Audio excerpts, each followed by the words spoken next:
Donc, comme vous le voyez, voici le cycle ou bien le circuit frigorifique de notre installation à l'atelier ou bien au labo des installations frigorifiques. On va voir les 4 éléments essentiels. Voici le compresseur qui refoule vers le condenseur. Après le condenseur, ça va arriver vers le détendeur. Comme je vous l'ai déjà dit, on va venir sur les autres accessoires. Donc on va s'intéresser, ou bien on va étudier ici seulement les 4 éléments. Donc on atteint le détendeur. Voici deux détendeurs qu'on va voir sur l'installation. Après les détendeurs, le fluide va entrer dans l'évaporateur, dans la chambre froide, l'évaporateur. Voici l'évaporateur. Donc à la sortie de l'évaporateur, c'est-à-dire à l'état vapeur, la vapeur surchauffée, le cycle va recommencer. Le compresseur va aspirer de la vapeur, de l'évaporateur, va aspirer de la vapeur, il va refouler de la vapeur. Tenez-le bien, le compresseur aspire toujours de la vapeur. Il ne doit pas aspirer du liquide. Les liquides, ils sont incompressibles, comme vous le savez. Donc, au cours de ce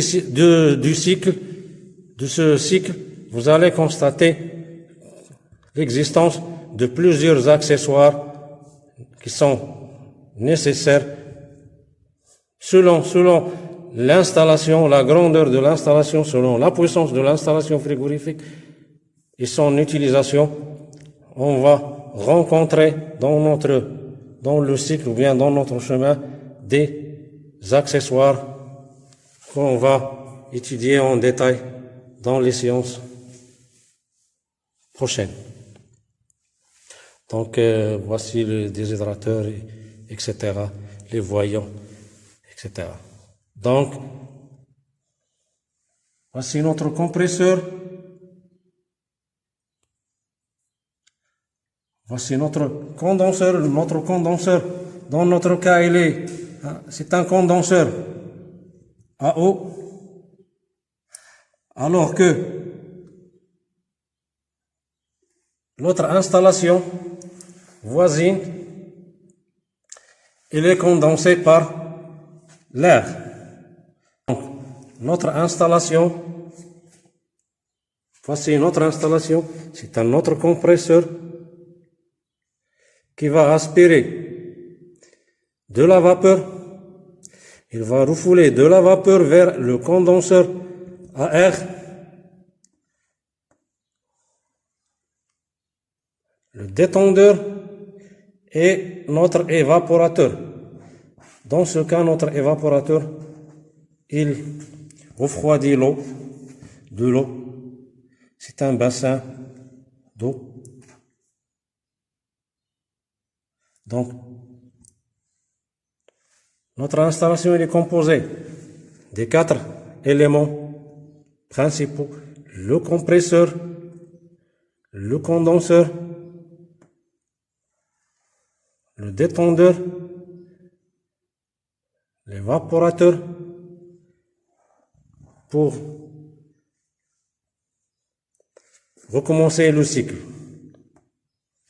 Donc, on va voir ces éléments sur l'installation.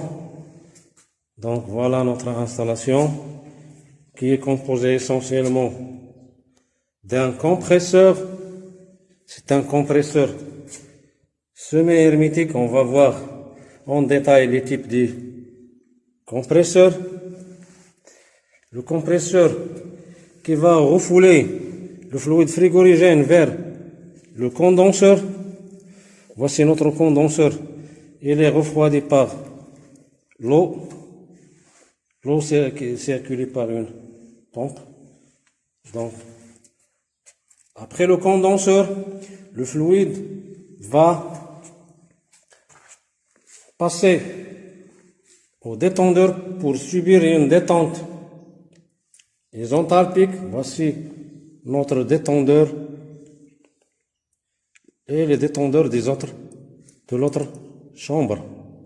Il s'agit ici d'un détendeur thermostatique à égalisation externe. On va expliquer en détail le fonctionnement de ce type de détendeur. Voici sa bulbe. Donc, après le détendeur, je rappelle toujours que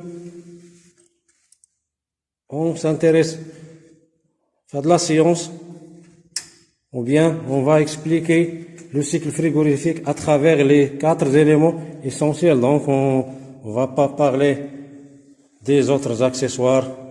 Donc, on est arrivé au détendeur. Après, c'est l'évaporateur. L'évaporateur, il est situé dans notre chambre froide. La chambre froide que je vais ouvrir. Voici notre évaporateur. Voici notre évaporateur. Donc, voici notre chambre que je vais refermer. Donc, l'autre chambre froide. Voilà. Donc, la séance prochaine, on va savoir comment préparer notre installation avant de la mettre